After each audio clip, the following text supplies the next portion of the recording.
बाप की तरह रिया और विनीता के माता पिता को भी उनकी शादी की चिंता सताई जा रही थी।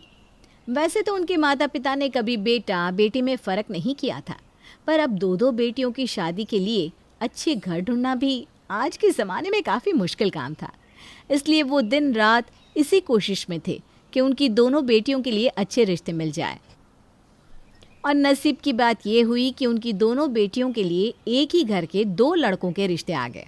बस अब घर में उसी को लेकर बातें चल रही थी। एक बहुत अच्छा रिश्ता आया है तुम दोनों के लिए। मुझे लगता है हमें इस रिश्ते को हाथ से गंवाना नहीं चाहिए। हाँ, दोनों बेटियां एक ही घर में होंगी तो दोनों को एक दूसरे का साथ भी तो मिलेगा। सही कहा तुमने। इन दोनों बहनों की तरह वो दोनों भी भाई हैं।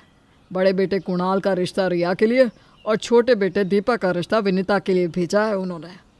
तुम दोनों का क्या कहना है इस बारे में? अगर आपको लगता है कि ये रिश्ता हम दोनों के लिए अच्छा है तो आपको जैसे ठीक लगे वैसे ही कीजिए पिताजी। हाँ, और वैसे भी वो दोनों भी भाई हैं जैसे हम दोनों बहनें हैं, तो मुझे नहीं लगता कि हमें कोई दिक्कत होगी उनसे शादी करने में। ठीक है, तो हम कल ही तुम दोनों के रिश्ते की बात पक्की कर देते हैं।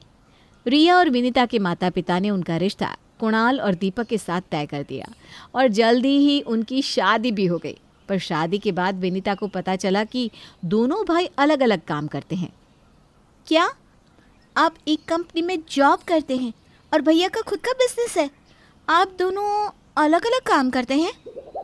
हाँ, मैं अपने दम पर आगे बढ़ना चाहता हूँ, इसलिए मैंने भैया का बिजनेस ज्वाइन नहीं किया। हाँ, अभी मेरी सैलरी इतनी ज़्यादा नहीं है, पर आगे भविष्य में बहुत कुछ कर दिखाऊंगा। इसका मतलब रिया के पास बहुत पैसे हैं और मुझे हर एक चीज़ के लिए रो रो कर मांगना पड़ेगा। क्या किस्मत है मेरी, एक ही घर में दो बहनें हैं, पर वो इतनी अमीर और मैं इतनी गरीब।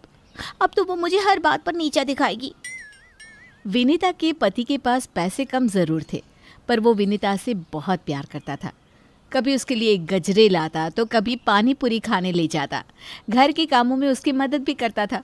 वहीं दूसरी तरफ रिया के पति के पास पैसा तो था, लेकिन रिया को देने के लिए समय कम था। ये क्या बात हुई जी, हमारी नई नई शादी हुई है पर आपके पास मेरे लिए वक्त ही नहीं है। जब देखो बस काम काम काम। मैं तो जैसे आपके लिए कुछ हुई नहीं।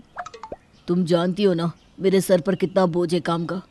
पैसे ऐसे नहीं आ जाते, उसे कमाने के लिए मेहनत करनी पड़ती है। अरे पैसा थोड़ा कम भी होगा तो चलेगा, पर हमारे रिश्ते को समय ना देना ये भी तो गलत है। मैं जा रहा हूँ ऑफिस, मुझे लेट हो रहा है।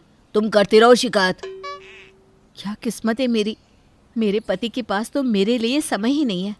और एक वो विनीता है, जब देखो दीपक उसके आगे पीछे घूमता रहता है।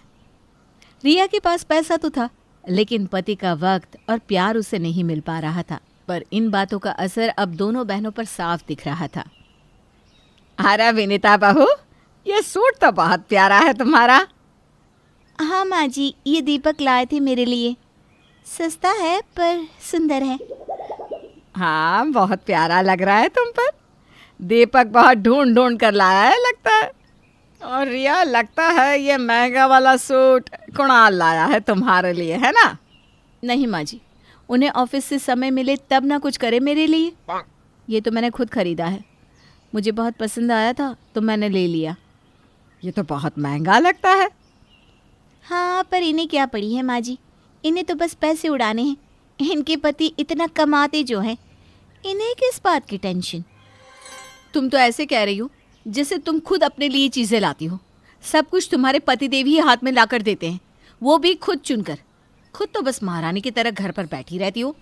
अरे बस बस, ये क्या एक दूसरे पर इल्ज़ाम लगाए जा रही हो? बस करो, दोनों के सूट अच्छे हैं। मेरी किस्मत ही खराब है। इसे देखो, दीपक चुन चुन कर सूट लाता है इसके लिए, साथ में गजरे भी लाता है। एक मेरे पति हैं जो ठीक से मुझे देखते तक नहीं। मेरी तो किस्मत ही खराब है। इन्हें देखो ज़रा, कितना महंगा सूट पहना है। जितने पैसे बोलो दे देते हैं इसके पति, और एक मेरा सूट इतना सस्ता सा। रिया और विनीता को अब एक दूसरे से जलन होने लगी थी। दोनों को ये लग रहा था कि उनके पास जो है काफ़ी नहीं, इसलिए अब उनका गुस्सा और चिढ़ साफ साफ दिखने लगे थे। ना सिर्फ ससुराल में, पर अब उनके मायके में भी उनकी लड़ाइयाँ शुरू हो गई थी। माँ, ये लो काजू की बर्फ़ी, ये मैंने खास आपके और पापा के लिए मंगवाई है। बाजार के सबसे महंगे हलवाई से। हाँ हाँ, यहाँ भी शो ऑफ कर लो अपने पति के पैसों का। हर जगह तुम यही तो करती हो वैसे भी। अरे तो तुम कौन सा कम हो? हाँ, दीपक ने खुद अपने हाथों से कचौरियाँ बनाकर माँ पिताजी के लिए भेजी है। तुम भी यही जता रही हो कि मेरे पति मेरे लिए कितना सब करते हैं, है ना? ये भी तो शो ऑफ ही हुआ ना। पैसा आने के बाद तुम 7वें आसमान पर चली गई हो। अब तुम्हें बस महंगी चीज़ें, महंगे गहने और कपड़ों के अलावा और कुछ दिखता ही नहीं। जब देखो मुझे नीचा दिखाती रहती हो। हाँ, जैसे तुम तो बड़ी दूध की धुली हो। जब देखो दीपक ने ये किया, आज हम यहाँ गए, हमने आज साथ खाना बनाया। ये सब तुम मुझे नीचा दिखाने के लिए ही करती हो ना, जबकि तुम्हें पता है कि कुणाल के पास मेरे लिए वक्त नहीं होता। अरे अरे, ये क्या कर रही हो तुम दोनों? तुम दोनों बहनें हो, कोई अपनी बहन के साथ ऐसे लड़ता है? हमने तुम दोनों की शादी एक घर में करवाई जिससे तुम दोनों एक साथ रहकर सुख दुख बांट सको, और तुम दोनों हो कि इस तरह लड़ रही हो। हम एक घर में ज़रूर है माँ, पर हमारे पति एक जैसे नहीं। रिया के पास ज़्यादा पैसा है, इसलिए ये हमेशा मुझे नीचा दिखाती रहती है। नहीं नहीं, ऐसा बिल्कुल नहीं है। उल्टा ये मुझे हमेशा अपने पति के साथ रहकर नीचा दिखाती है। बस करो तुम दोनों यहाँ मायके आकर ऐसे कर रही हो तो अपने ससुराल में तो कैसे बर्ताव करती होगी? मुझे तुम दोनों से ये उम्मीद नहीं थी, बिल्कुल भी नहीं। रिया और विनीता के झगड़े अब दिन प्रतिदिन बढ़ते ही जा रहे थे। अब वो ना सिर्फ ससुराल में, पर मायके में भी दोनों एक दूसरे को ताने मारने से नहीं बच रही थी। बहुत गर्मी लग रही है माँ। हाँ माँ, इन मैडम को तो गर्मी लगेगी ही। इन्हें तो पूरा दिन एसी में रहने की आदत जो है। और तुम्हें, तुम्हारे पति ने तुम्हें बहुत सर पर चढ़ा रखा है, इसीलिए किसी को कहने से पहले सोचती भी नहीं। अरे मैं तो भूल ही गई थी कि तुम्हें तो कुछ बोल भी नहीं सकते। हाँ, तुम्हारे पास इतना पैसा जो है। अरे रे, चुप करो दोनों। जब से यहाँ आई हो तब से देख रही हूँ, बस एक दूसरे से लड़ रही हो और ताने मार रही हो। ये सब ये कर रही है माँ, यही हमेशा शुरुआत करती है। मैं कुछ नहीं करती माँ, यही सबसे पहले शो ऑफ करती है। अरे बस करो अब दोनों, और चुपचाप अपने ससुराल चली जाओ, समझी? और वहाँ जाकर ये सब करने मत लग जाना। अब तुम्हारे पति और सास ही तुम दोनों को संभाल सकते हैं। रिया और विनीता की माँ ने उन दोनों को डांट कर अपने ससुराल भेज दिया, ये सोचकर कि उनके पति और सास उन्हें समझा देंगे। पर यहाँ तो कुछ उल्टा ही हो रहा था। रिया और विनीता अब दोनों भाइयों को भी एक दूसरे के खिलाफ भड़काने में लग गई। भैया मैं सोच रहा था हम सब साथ में कहीं घूमने चलते हैं, मज़ा आएगा। हाँ हाँ, क्यों नहीं छोटे, बता तू कहाँ चलना चाहेगा? नहीं नहीं, हमें कहीं नहीं जाना आपके साथ। हाँ, तो हम दोनों कौन सा मर रहे हैं आप दोनों के साथ घूमने के लिए? दीपक, कोई ज़रूरत नहीं है इनके साथ कहीं भी जाने की। ऐसे भी ये दोनों जहाँ भी चलेंगे हम दोनों को नीचा ही दिखाएंगे कि इनके पास ज़्यादा पैसे हैं और हमारे पास कम। ये तुम दोनों कैसी बात कर रही हो? हाँ, क्या हो गया है तुम दोनों को? आपको भी ना कोई ज़रूरत नहीं है इनकी तरफ देखने की कि ये हमारे साथ घूमने चले। ये तो बस यही दिखाते रहेंगे कि ये कितने प्यारे कपल हैं, कितना प्यार है इनमें, इसलिए कोई भी ज़रूरत नहीं है इनके साथ कहीं भी जाने की। देखा देखा दीपक, कितना जहर भरा है इनके मन में हमारे लिए। आपके भाई भी ना बस दिखाने के लिए आपको प्यार करते हैं, असल में तो वो आपको बहुत छोटा समझते हैं। देखा कैसी सोच है इनकी। मैं तो कहती हूँ हमें इनसे कभी बात भी नहीं करनी चाहिए। रिया और विनीता अब अपने झगड़े और जलन को दोनों भाइयों के बीच में झगड़ा डालने के लिए प्रयोग कर रही थी, जिसे देखकर अब शीला से रहा नहीं गया। अरे बहुत हो गया तुम दोनों का, अब कितने दिनों से देख रही हूँ दोनों को, जब देखो एक दूसरे पर इल्ज़ाम लगाती रहती हो, और आज तो तुम दोनों ने हद ही कर दी। आज मेरे बेटों को एक दूसरे के खिलाफ करने में लग गई हो।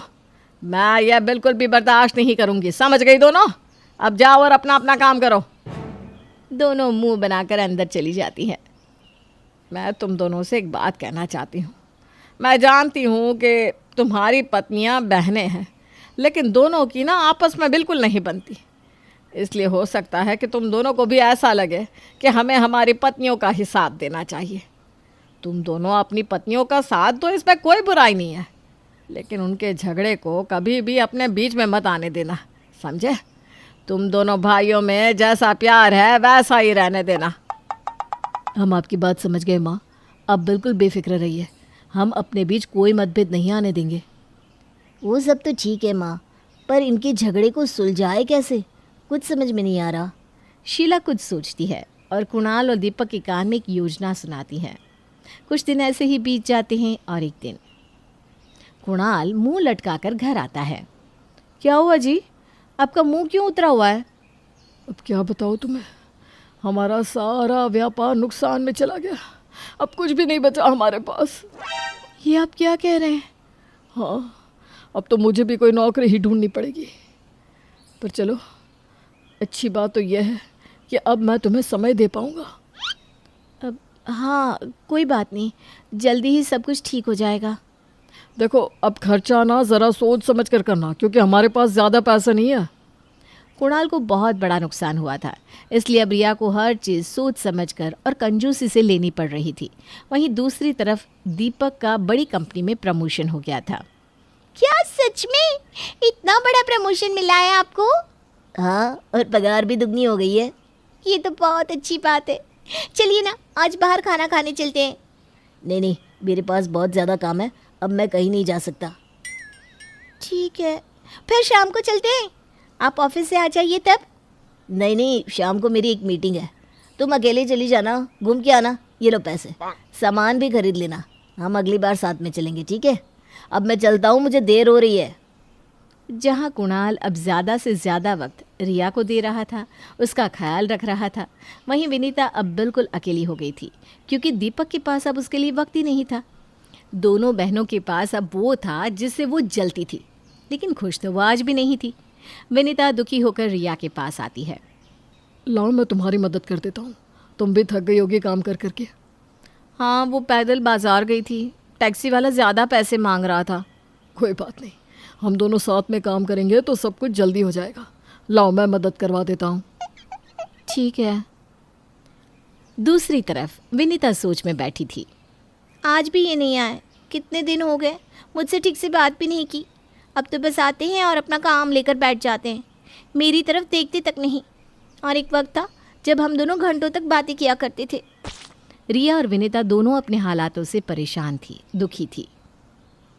आपके पास थोड़ा वक्त है दीदी मेरे लिए? मैं तो बहुत अकेली हो गई हूँ। अब मुझे समझ में आ रहा है कि आपको कैसा लगता होगा, क्यों आप इतना गुस्सा करती होंगी। मैं भी अब समझ गई हूँ कि तुम्हें कैसा लगता होगा जब सामने वाला अपने पैसे का दिखावा करता हो। आज मैं उस चीज़ से गुजर रही हूँ, तब मुझे पता चल रहा है कि मेरे पास क्या था। देखा जाए तो गलती हम दोनों की है। हम दोनों ने हमारे पास जो था उसकी कदर ही नहीं की, पर आज हमें अपनी गलतियों का एहसास हो रहा है। पीछे से शीला अपने दोनों बेटों के साथ आती है।